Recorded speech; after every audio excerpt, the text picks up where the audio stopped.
Good morning everyone. I am Nisha, your English teacher. This class is for class 9th. As all of us are aware of the current situation in our nation, we are beginning audio and video classes at St. Jude's Academy so that the syllabus of our students don't suffer.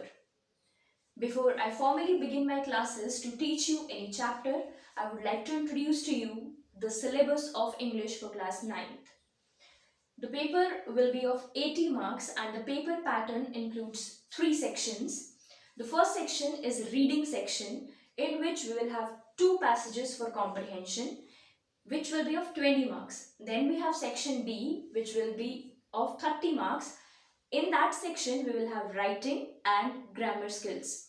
Under writing skills, you will be asked to write 2 passages, maybe 1 story, 1 article, descriptive paragraph, report writing or something alike. And in grammar, you will have 3 questions of 4 marks each. The third section will be your literature section. Under that, we have 2 books prescribed by NCERT. The first book is Beehive and the second book is Moments. Beehive is your main reader book and Moments is your supplementary reader book. So today in this class, I will begin with the main reader book, which I told you is Beehive. Chapter number 1 under Beehive or in the book Beehive is the fun they had. So that chapter, the fun they had, is set in future somewhere in 2157, that is 22nd century. Now the situation is so ironic that what I am going to teach you in this chapter is actually the scene that me and you are facing today. Now what do I mean by that is that the chapter is set in future where they don't have real school, wherein they don't have the real teachers like us and they don't have real students like you or a building called school as we fortunately have. So the story set in future with 2 kids, one is Margie and another is Tommy. They're both friends and neighbors. Margie is 11 years old and Tommy is a bit elder to her. He's 13 years in age. Now once what happens, Tommy is at home. He's searching here and there as boys usually are active. In the attic at his home. Now what is attic? Attic is a storage space just below the ceiling of the room. A storehouse kind of thing. That's known as attic. So in the attic he finds a book, which to him is a strange kind of thing. For us, we know these are books. Suppose this is a book. If we open it, there are pages and there are words and lines written which are there whenever you open. For us, it is usual. But for them in the future, it was very unusual. Why? Because they were taught at home in their own study rooms with a computer screen. That computer was their teacher and they were the individual students studying alone, interacting with a machine. That's how we are moving ahead, right? The world is progressing towards something which will not have a real classroom or school. That's why I call the situation ironic. Now, Tommy, found a real book. Now, he is going through the pages. The pages are yellow, crinkly, which is common for the old books. He's turning the pages and Margie, the girl who is younger to him, enters his home. And she is also curious to know that what is Tommy doing and with what thing is he playing or is he spending his time. So she asks him, "What is this?" And Tommy replies, "This is a book. This is a real book." She says, "No, it's not a book. It's not like a book. Books are what our teacher, our computer screen gives to us." He says, "No, this is a real book. This is from the time of our great-grandfathers. When they had a school, they had a teacher, a real teacher, and they had these real books and they used to study from these." She also reminded that her grandfather had also talked to them about such schools and such books. Now she is also curious and interested in knowing and looking through that book. But Tommy, as he's elder to her and he feels himself superior to Maggie, he says, listen, if you want to see through it and if you're interested, you should sit beside me and you should focus on what I have to explain to you. Margie naturally agrees. Now, when she agrees, they start the discussion from that book related to schools. Now, Margie's first doubt is, what is there to write about schools? Since the book is about schools. Tommy says, see, it's not about our kind of schools. But Margie is curious and is irritated at the book being on the topic schools because she does not like school. And nowadays she's not liking it at all because she's failing continuously in her geography sector. And why is she failing? Because the geography sector in the machine is giving her above her level assignments and she's not able to cope with that. And since she does not have a human teacher, the teacher cannot guide her and cannot change the lessons.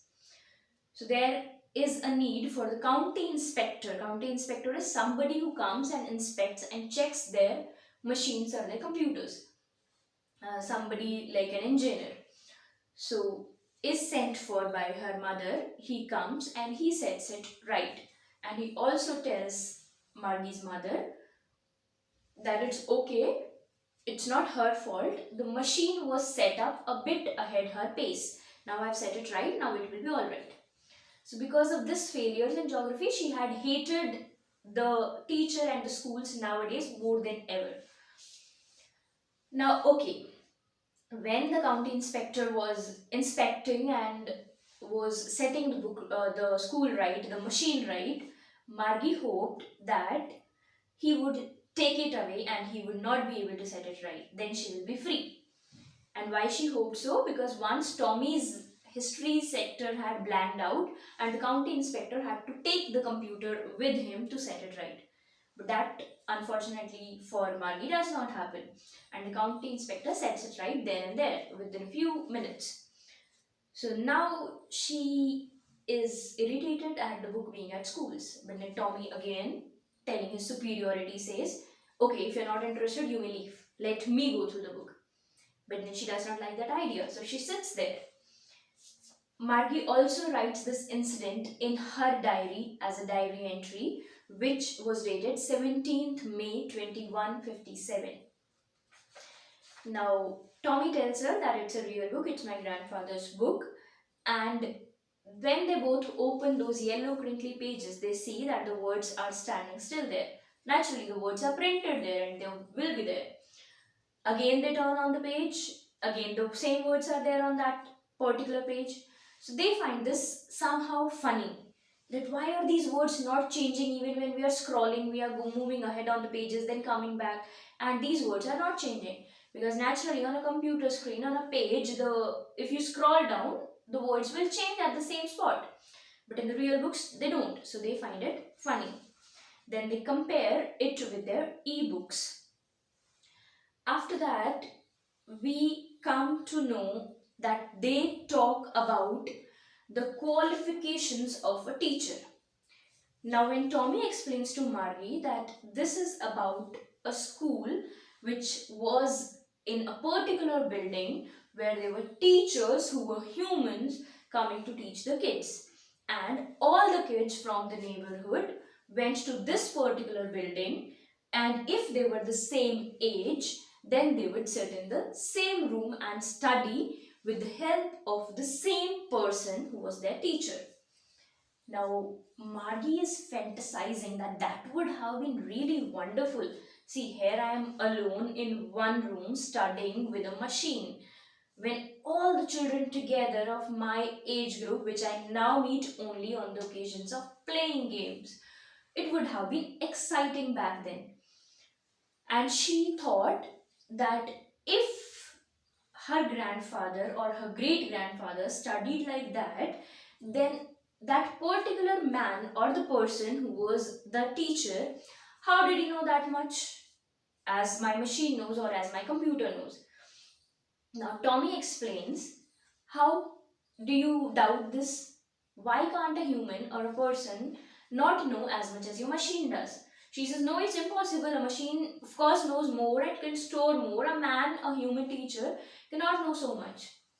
Then Tommy says, no, I bet you my father knows as much as my teacher does. So it's quite possible. Now, of course, Margie can't dispute that. She cannot argue against a person who is elderly to her in age and who is her friend's father. So she agrees there. Then they talk about the scenario of the classroom where all the kids are studying together. They must be helping each other, they must be taking doubts. Before going to the teacher, they can discuss among themselves and they find it all very exciting. Now, when they find it exciting and they talk about it among themselves, that is what brings us back to the title of the chapter, which is the fun they had. So, the fun they had is referred to their great grandfathers. They means us for our future generations. When there will be kids, our future generations in the future, they will be referring to us as the fun we are now able to have and are enjoying. So the title of the chapter is The Fun They Had. So Margie and Tommy believe that their great grandfathers studying in a real school with real books with a person as a teacher had great fun. So that's all about the chapter, that's all about the story. When you go through the book, now naturally, I know all of you must not be having books. So I will be sending you the link of the soft copy of this book and the chapters separately which I'll be taking. So when you go through that chapter, you will read it line by line and word meanings for some new unfamiliar words for you are explained there side by side. Then we will have questions which I'll be discussing in the audios further and I'll give you the set write up answers to maintain a notebook which I'll be explaining to you on your group. That's all for today's class for this chapter. Hope you have understood. If you have any doubts, you will be clarified with those in the future further classes of audio and video. Thank you.